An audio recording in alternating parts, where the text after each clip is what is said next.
Well, you read the title. You obviously clicked on the thumbnail. This is it. We're selling the Jeep.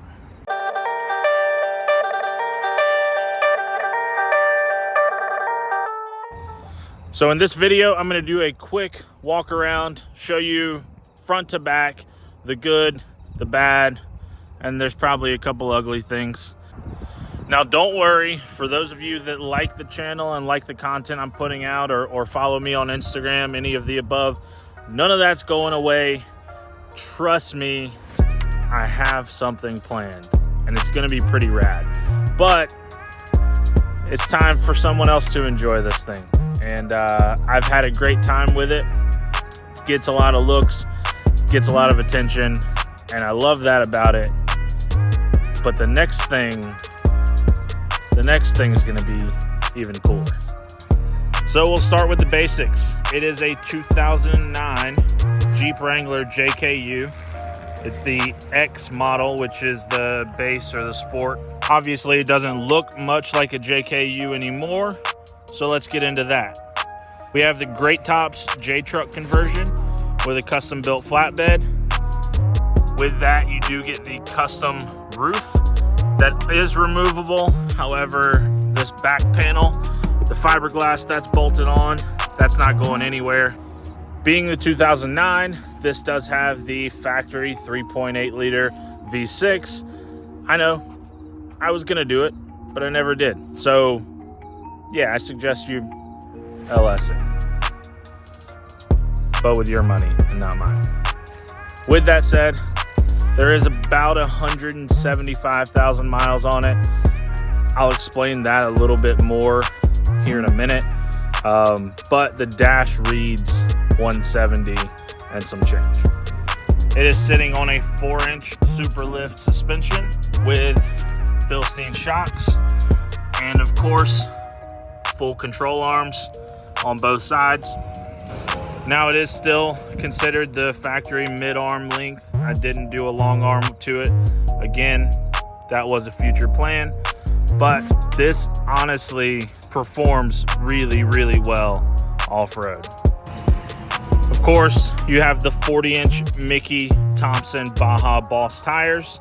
Those are absolutely great off-road, on-road, pretty solid too.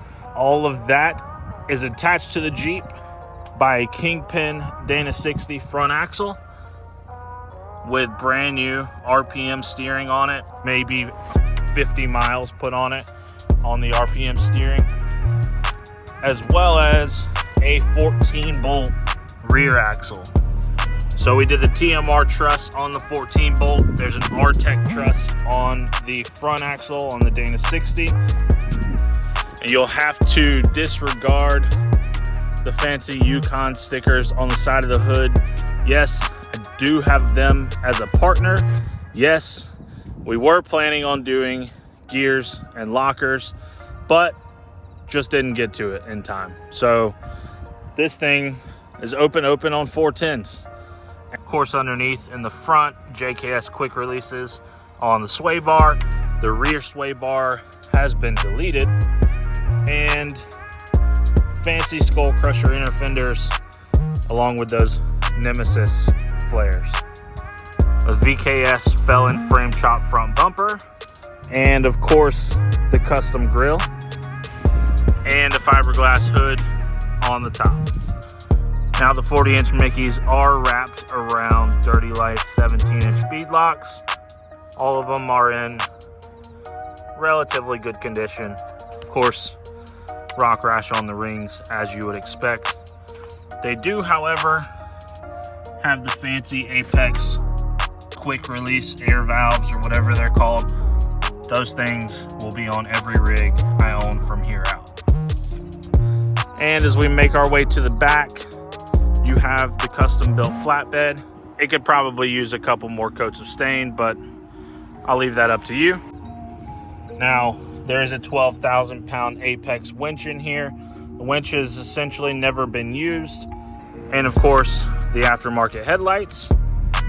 Quick look under the hood. Really nothing notable here. There is the box for the overhead switch panel. I'll show you inside. And of course, the whole Jeep is wrapped in this sick Vivid Vinyls wrap. And that pretty much is about it for the outside. And on the inside, well, there's a couple more upgrades. Of course, you still have the stock dash. As I mentioned, 170K on the dash. There are a couple of lights on the dash, and all of them are from wheel speed sensors. You see, when I did the 14 bolt, I never could get the wheel speed sensors to register for me. So everything's there. You've got the brackets from Artec that will allow you to mount your wheel speed sensors to it and run everything off of this rear tire. However, I just gave up.